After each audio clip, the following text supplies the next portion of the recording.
The city of Homs, once known as the capital of the revolution, is now back in the government's control. But years of shelling and military siege have left its neighborhoods hardly recognizable to those who call it home. And for the 2.8 million refugees living in Lebanon and Jordan, many are left to wonder if they'll ever be able to return home. Joining us now is former U.S. Senator Norm Coleman. Senator Coleman served the people of Minnesota from 2003 to 2009 and is now an attorney with the international law firm Hogan Lovells right here in Washington, D.C. Senator, thanks for joining us. Great pleasure to be with you, Anand. Thank you. So, as we just heard, a major development in the Syrian civil war. Rebels forced out of the city of Homs. The government has retaken control. Is Bashar al-Assad winning this war? Well, he's certainly not gone, and he continues to commit atrocities against his people. Just a couple of weeks ago, the French highlighted, I think, 14 instances of new use of chemical weapons. So he's using chemical weapons, he's killing his own people. The scope of the Syrian crisis and the amount of death and carnage that he's imposed upon his people is really pretty overwhelming. I think it's one of the great tragedies of our time. So it's not over, but he's certainly not gone, and his ability to inflict great damage continues, I think, almost unabated. You said during the last election campaign, when you were part of the Mitt Romney campaign, we should be arming those who are supporting the opposition. Supplying arms to whom? Well, listen, Java was in town. They had the Syrian National Coalition forces were in town. The problem is, if we had done it then, it would be a lot easier to answer that question. Because at an early point in time, I think there was some clear distinctions between what I would call the good guys and the bad guys. There are folks that we don't want to put weapons in the hands of, and unfortunately, because we waited so long, because we were so meek in our response, that we didn't. The president said that there was going to be a red line. If Syria crossed the red line with the use of chemical weapons, we were going to do something. Well, the red line was crossed, and we did nothing. And so as a result, it's a more difficult question to answer now, but I do think one can identify those responsible forces, those forces committed to democracy. As I said, Java was in town, met with the president just a couple weeks ago. And again, the chemical attacks continue. This is not just something we talk about that happened before. Just recently, the French again have highlighted at least 14 instances. I'm aware that Chairman of the House Foreign Affairs Committee, Speaker Royce, wrote a letter to the president just last week saying that we have to do something to diminish Assad's ability to use these chemical weapons, including perhaps the supplying of arms to those responsible forces in the region. But it's a much more difficult question to answer now. President Obama addressed the situation in Syria during his recent foreign policy speech at West Point. Let's take a listen to what he said about Syria. Let's watch. As president, I made a decision that we should not put American troops into the middle of this increasingly sectarian war. And I believe that is the right decision. But that does not mean we shouldn't help the Syrian people stand up against a dictator who bombs and starves his own people. So, President Obama, they're talking about Syria. Given those concerns that you've just expressed, one can perhaps understand the reticence on the part of this administration to supply arms to the rebels. Again, I think, unfortunately, the reticence has gone on so long that it's made it a much more difficult decision. The president's right. It is not about putting troops on the ground, and the United States has no desire, no intention. That's not going to happen. The president once said that when dictators commit atrocities, they depend on the world to look the other way. And in fact, unfortunately, we have. Those are words. But they haven't been followed by action. And so when the president said a red line is going to be crossed, and if you cross that red line and use chemical weapons, we're going to respond in some way, we should have responded, and we didn't. And so in the end, you can't simply do nothing. So the president's words, those are pretty good words, but you got to translate them into action. Unfortunately, they haven't been translated into action. Secretary Kerry, I think, when the allegations were raised by the French about the latest use of chemical attacks, he talked about referring the incident to these incidents to the World Court.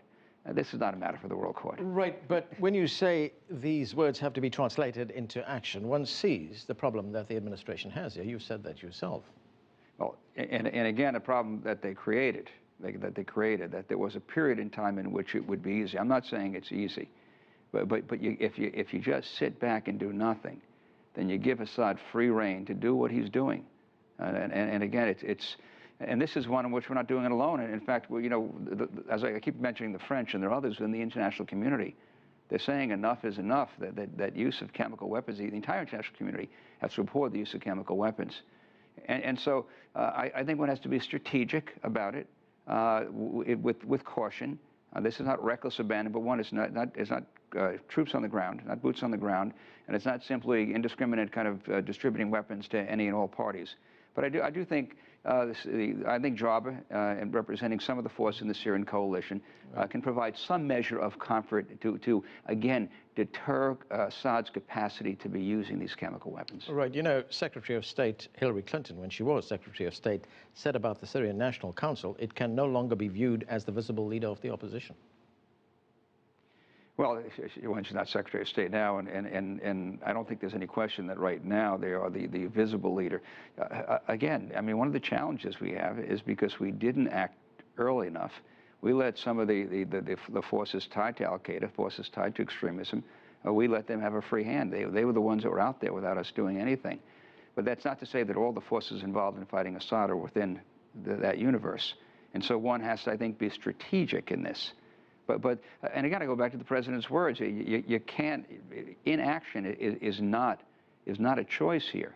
So there has to be some efforts to simply say that this is not acceptable. And again, that something will be done so that again, dictators don't allow the world to turn their back when they're committing atrocities. Right. Let me ask you about international help in resolving this crisis. Getting on board a coalition. Countries like Russia, countries like China. The United States has problems with both those countries right now. So it's highly unlikely that those countries are going to come on board. So an international coalition doesn't mean that you need everybody's approval or assent. The Russians, unfortunately, are problematic in a lot of areas right now. And whether it's the Ukraine, or whether it's with Iran, or whether it's with Syria. And so whether we get Russian support or not is not critical. You can form an international coalition. It doesn't have to be a coalition of everyone. And it's one of the challenges with the United Nations. That in effect, that one or two parties can simply stop a broader coalition from moving forwards. So I'm not saying that you need everyone's approval. And the Russians have their own interests, and the Chinese may have their own interests. But I do think it's a shame. I do think any civilized people would look at the use of chemical weapons, look at the level of violence and destruction and carnage that Assad has perpetrated on his people, and say, let's come together. And there are those in the international community that are willing to do that. And we should be joining with them, even if the Russians and the Chinese choose not to participate. Okay, very quickly, we're running out of time. President Assad has now announced elections. Those elections are going to be held. Are they going to have the effect of, to some extent, legitimizing his rule? And elections do not a democracy make. Elections do not legitimacy make. You're having elections in part of the country. You can't have an elections because he doesn't control those parts of the country. I mean, we had a similar situation in Ukraine. There was one part of the country that couldn't vote, or couldn't vote in the numbers that we'd expected. We had a similar situation in Egypt, where an entire party... I'd separate Egypt from the Ukraine, but the Ukraine, you're right. You had parts of the country. It was that an election. Right. In Egypt, you had an election. A party didn't participate, but you had pretty massive turnout. You're not seeing the kind of massive turnout in the millions in Syria. The bottom line is that this election is not going to legitimize Assad. This election is not going to wipe away the stain that he has kind of put on his people by the level of carnage and death that has rained down from him, and we need to do something more to deal with it. Right, and when you talk about bringing other countries in, do you also need to bring in countries like Iran, countries like Saudi Arabia?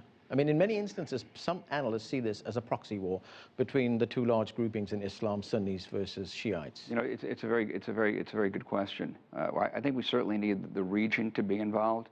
The question is whether folks want to be constructive. So if you're there, if the Iranians are supporting the use of terrorism, if they're supporting the use of chemical, whatever it is, then they're not part of the discussion. But do you need folks in the region to be involved in the conversation? Absolutely. Do the Saudis need to be involved in the conversation? Absolutely. So this is not the United States alone.